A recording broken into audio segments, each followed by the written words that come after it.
tremendo susto vivieron quienes trabajan para un despacho aduanero en el microcentro de Asunción. En horas de la siesta, un hombre irrumpió en las oficinas con arma de fuego buscando al jefe, al dueño de este despacho aduanero.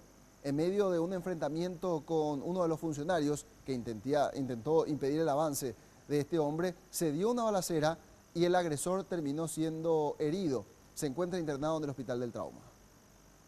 Según los primeros informes, Inocencio Marecos Ricas llevó hasta el tercer piso del edificio Arazá 2, hasta la oficina del despachante de aduanas Juan José Félix Cacabelos. Llevaba 2 armas de fuego y un arma blanca. Una vez que ingresó al despacho se oyeron gritos, por lo cual empleados de la firma ingresaron a la oficina e impidieron que el visitante agreda a Cacabelos, pero no lograron evitar que se produjeran disparos. Uno de ellos hirió al propio agresor y otra bala dejó una herida de refilón a uno de los empleados, Julio César Martínez. Momento en que se percataron los empleados que los empleados del señor, ¿verdad? E ingresaron al despacho, ¿no es cierto? Y fue ahí donde fue reducido este sujeto. El sobrino y abogado del despachante refirió que Cacabelos ya había auxiliado económicamente en reiteradas ocasiones a quien hoy se convirtió en su agresor, a consecuencia de la negativa del empresario en facilitarle otra suma de dinero. Y acostumbraba al señor José Félix Cacabelos a auxiliarlo económicamente.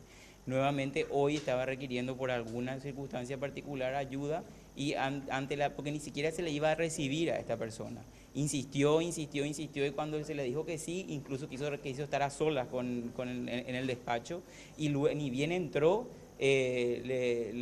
ya se produjo este hecho, según nos refirieron los testigos. Realizó más de 6 disparos, incluso estando ya retenido o en el piso, siguió disparando, trajo 2 armas de fuego, un cuchillo.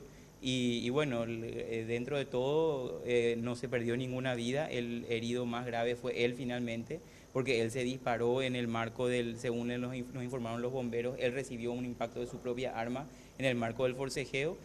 Inocencio Marecos quedó detenido, pero por sus heridas fue trasladado al Hospital del Trauma, a donde también se derivó el funcionario del despacho aduanero que recibió un refilón. Y a propósito de esto que mencionaba la compañera Jazmín García en su reporte, vamos hasta Iván Páez, que se encuentra en el Hospital del Trauma, para saber el estado de salud de estas personas que fueron derivadas a este centro asistencial. Estuvo Iván por el Hospital del Trauma. Contando los detalles, por favor, te escuchamos. Adelante. Buenas tardes, Roberto, y así es, Inocencio Marecos es el nombre del hombre que habría ingresado hoy con intenciones de atacar al aduanero José Félix Cacabelos, ahí en el centro de Asunción. Él está internado hasta estas horas en el Hospital del Trauma, está estable, hay que decir que tuvo una herida de bala con orificio de entrada y salida en la altura del mentón. Está consciente e incluso está colaborando, según declaraciones del doctor Óscar Paredes, que nos hablaba de la situación de su salud y esto es lo que nos decía. Llegó de manera estable, lo que llamamos médicamente estable. Se hicieron los estudios pertinentes, se abordó el caso en particular y encontramos como hallazgo principal hasta ahora una lesión por arma de fuego a nivel del mentón, entrada y salida, le llamamos traficiante, que llegó a interesar la parte ósea del maxilar inferior, produciéndole una fractura incompleta.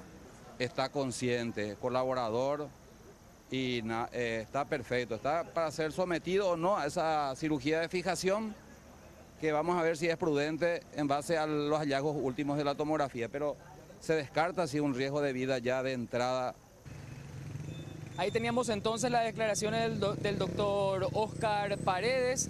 Ya podía salir de alta e incluso en las próximas horas el paciente Inocencio Marecos. Hay que recordar que él fue con intenciones aparentemente de matar al aduanero José Félix Cacabelos. Llegó armado, él es de profesión camionero de la zona de Ñembú.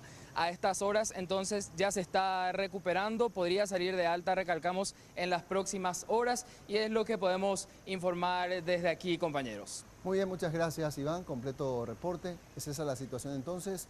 No logró su cometido, no le mató a nadie, terminó herido, pero salvó su vida de acuerdo a lo que dicen los médicos.